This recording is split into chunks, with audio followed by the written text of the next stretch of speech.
3.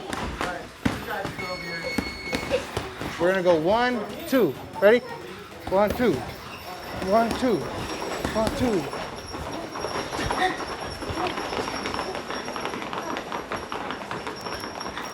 At the gym, when I encounter kids who I suspect have like some type of breathing related illness, I don't necessarily like ask them outright because I know that for me, when I was a kid, it was like deeply personal. As soon as I tell them that I have it, they immediately say, well, okay, you understand inhalers and nebulizers and augmentin and albuterol. Let's see, 1, 2. There you go. That was nice. 1, 2. It's not all about achieving for these kids. It's really just about being able to participate and have fun. I was diagnosed with asthma before I was a year old. I remember just wandering hospital hallways, hooked up to the nebulizer and my inhaler. I really loved riding my bike, but if it was farther than, say, about 15 minutes riding distance, then it wasn't a good idea for me to go. As a kid, you begin to be like known as the kid with asthma, or the kid who can't breathe, or the kid you don't want on your basketball team. 1, 2, 3, like this. Living in the Inland Empire, not a lot of people are educated on what is actually the condition of the environment. It's been actually visible in terms of like how bad the air quality actually is. You can see it and you can smell it and you can sometimes taste it.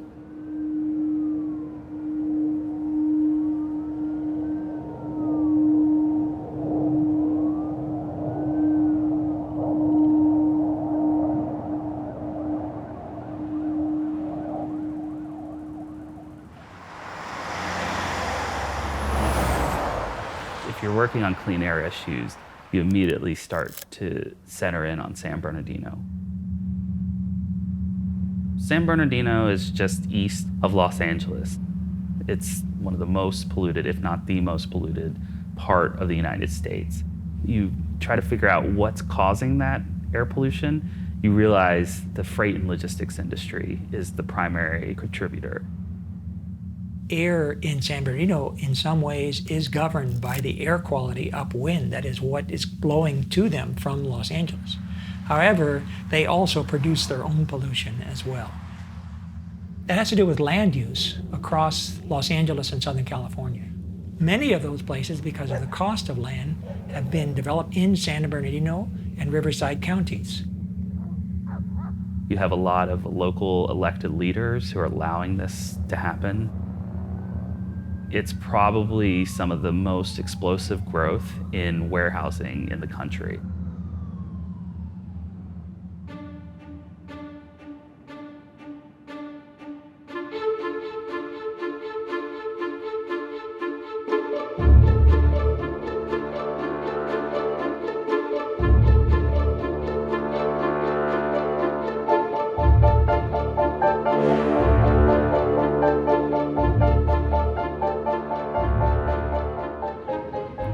We get almost 40% of the cargo traffic that comes to us from Asia, China, Japan, Korea, and then comes to Los Angeles and Long Beach. And then they are put on the backs of trucks or rail and shipped out across the region.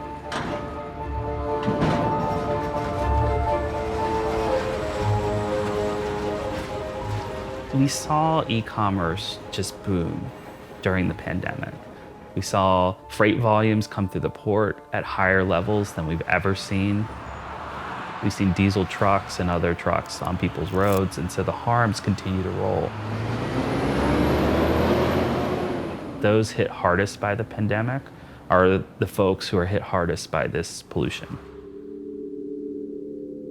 They're literally building this stuff in people's backyards.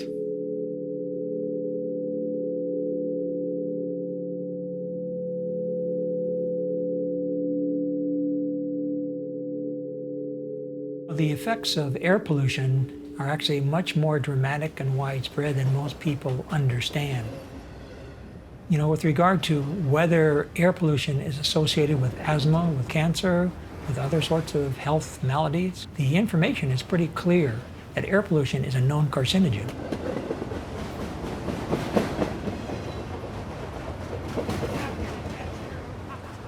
My son Leonardo, before he turned 1, he ended up getting sick and it was a cold.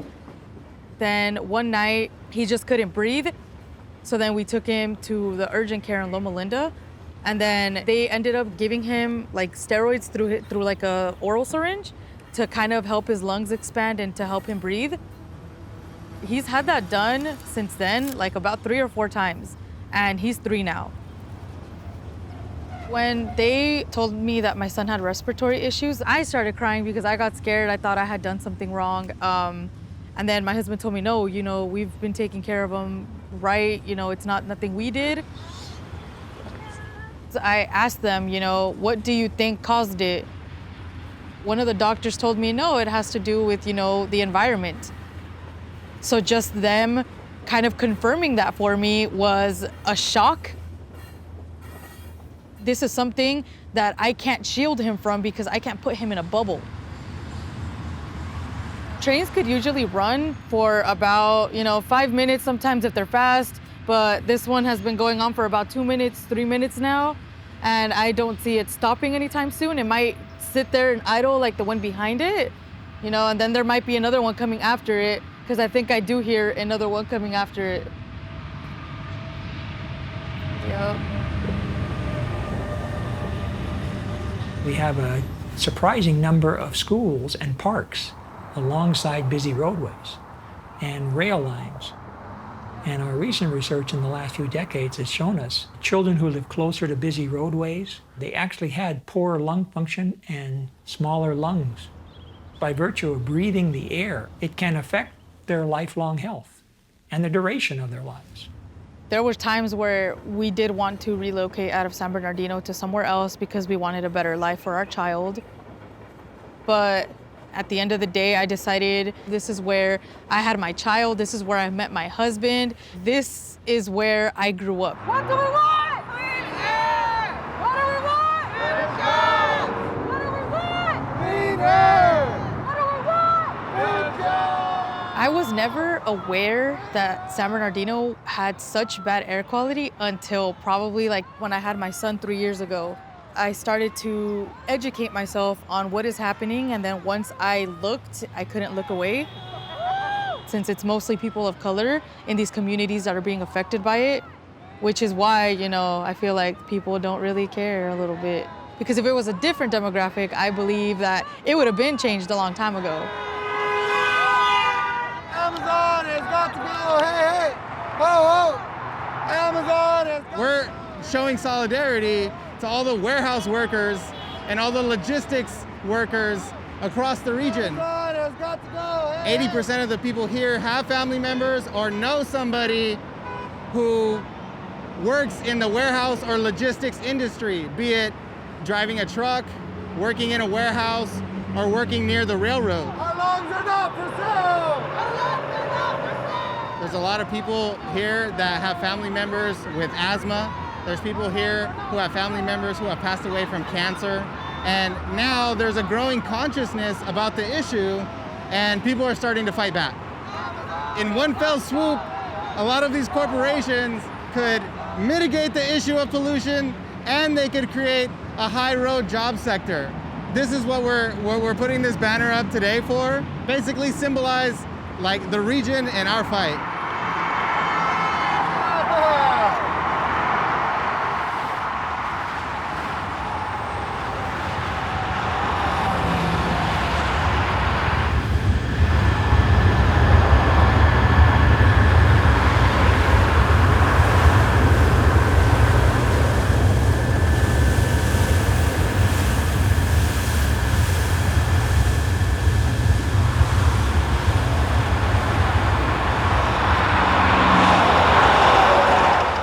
Diesel provides a lot of power to move big heavy trucks and big heavy vehicles. In burning that diesel fuel, it creates very high concentrations of very small particles, so small that they can evade many of the defense mechanisms we have in our bodies. Once it crosses the air-blood barrier in the lungs and gets into the circulatory system, it potentially has effects on any organ to where blood goes, which is every organ in the body. One thing about people in the Inland Empire is that the material conditions here will make an organizer or activist out of just about anybody. I grew up literally right up the street from the airport, and I can see the planes taking off and landing from my parents' house, my childhood home. And then we also have our newly formed Eastgate Air Cargo Logistics Hub, which is based out of the San Bernardino International Airport. It is just goods coming and going. And the main mover of these goods is Amazon.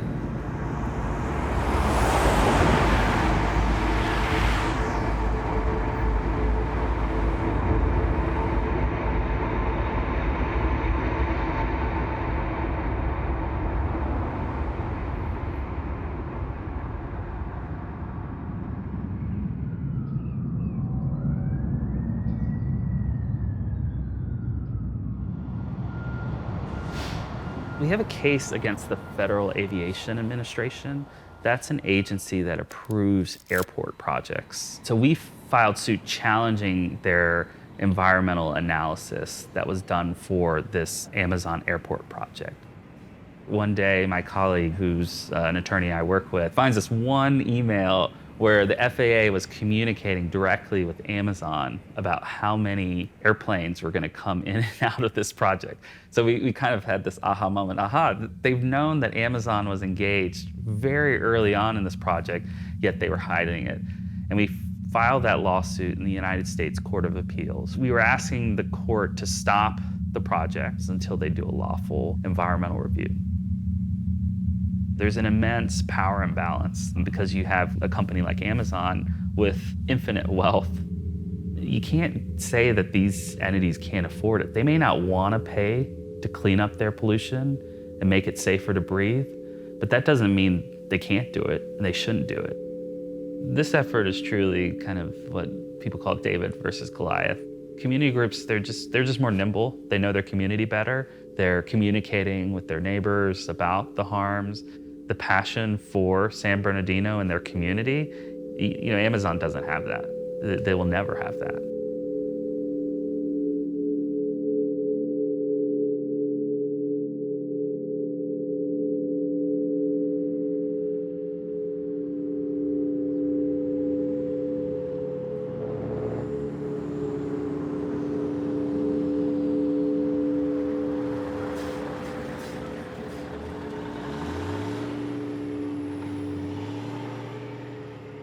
This issue in this region, in the Inland Empire, is so intersectional because it has to do with your physical health. It has to do with structural inequity. It has to do with poverty and racism. It definitely begs for attention because the problem itself is not going away. For today's meeting, there's about 5 topics that we're going to cover.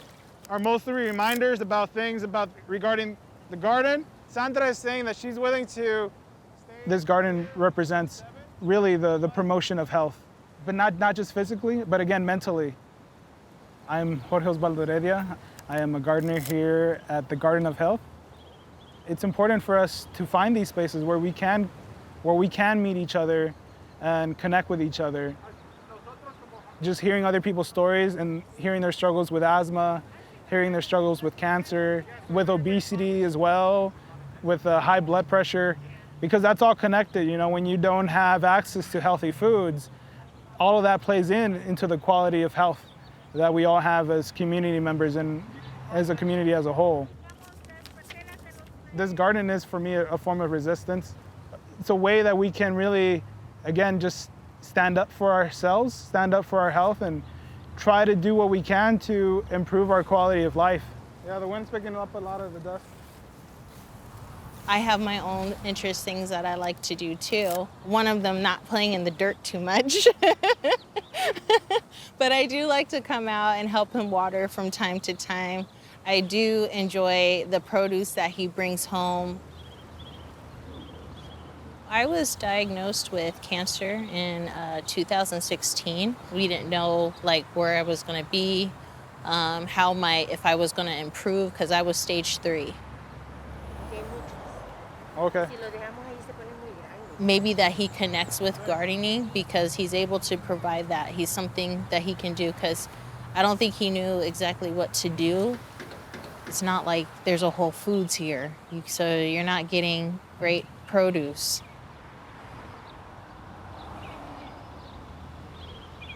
I was working at a warehouse when my wife was diagnosed. You're working 10 hours at a warehouse. You're discouraged from interacting with other people, and it's a very lonely living. These warehouses are massive. I was moving throughout the whole warehouse, and it was empty. It's like I wouldn't see anybody down the aisles. You know, that was kind of I'm kidding. But that was kind of like, again, I was working there, and I was like crying. Like, I'm walking through these aisles like crying, because I don't know what the future looks like. I'm very uncertain in what the future looks like. How far are we gonna let this go? We have to put a stop to this at some point. There's 2 different types of oleander. That one, there's a bushel. They grow into like a tree. Oh, yeah. Here, let me get this edge. I want to pull some of this dirt over here. I grew out of asthma around 15. I kind of hit the ground running as a teenager. Once I kind of understood that I got my lungs. Yeah, so anyway. I have a hard time accepting that my dad he's going through the same thing that I experienced. He thought that they were gonna probably grow that way. His doctor actually told him that the environment that we're in is actually actively contributing to the decline in his ability to breathe. Well, I moved here in 1970. In 1970, San Bernardino was still regular community. I've seen it now. We're here in 21, and we got trillions of trucks taking over our streets, tearing up our roads. Little by little, before you know, if your eyes are closed, and next thing you know, wow, look at that big warehouse. Why are they building right here, not even 2 miles away? They have a monster warehouse. And that's where people live. They ain't gonna go any higher. That's good. Still on our mind, we could move, you know, and it might help me. It just, you know, we just have to make a choice, you know. If it gets worse, we might sell out and move somewhere else and try it out. It's a big move because we've been here for so long, and all of our family is here, and there's so much roots here.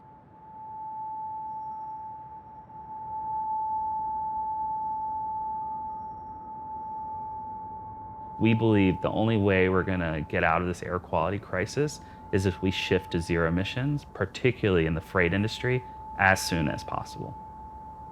The South Coast Air Quality Management District is the agency that's responsible for making sure we breathe clean air in the region.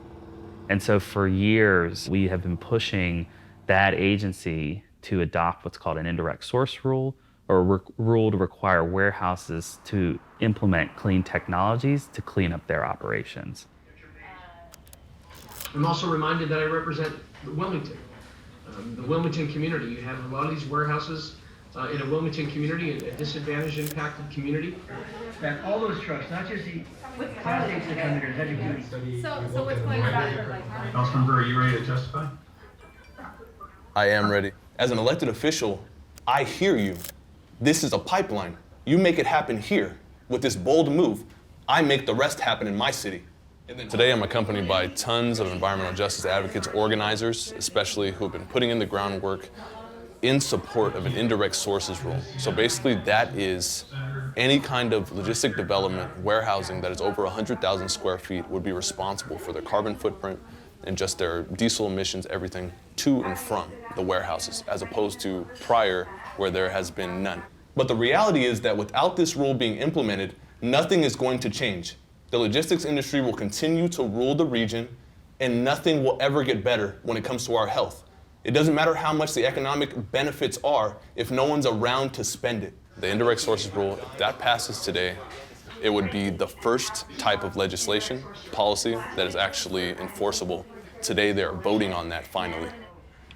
Those trucks are still going to be on our freeways, and they're still going to be spewing diesel because nothing in this rule gets rid of diesel trucks. They'll be replaced here by other warehouses. I don't think she understands what the indirect source rule means because she's. Oh my gosh.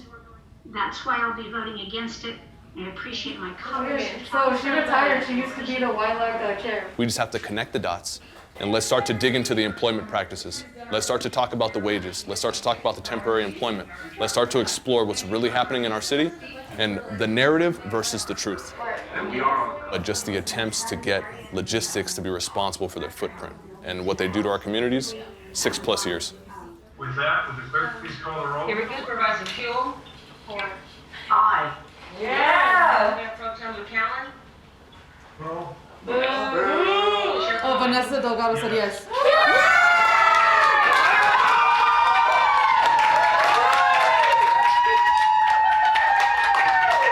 So the board actually just passed the indirect source rule. That just means that, all the work that we've done so far was heard and was appreciated. And now, we can go on to the next step, which is trying to make sure that it's regulated in a way that's safe for everybody.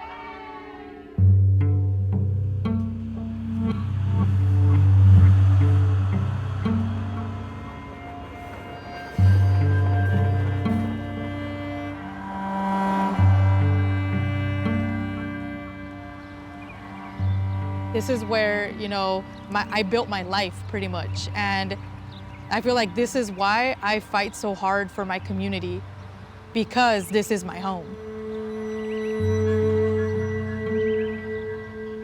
So if we all are able to come together and to realize the impact that we can all do by coming together, I think we can really make a difference on how this story continues to unfold.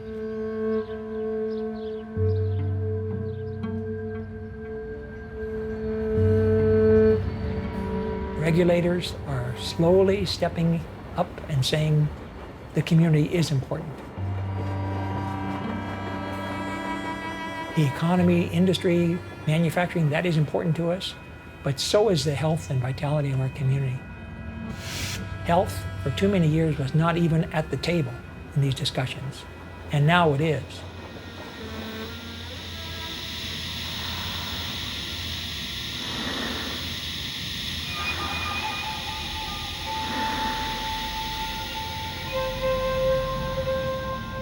It's difficult to envision an environment for a family in San Bernardino.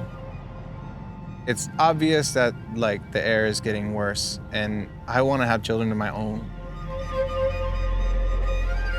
It encourages me and it motivates me to find every single alternative solution so that everybody can live a comfortable life.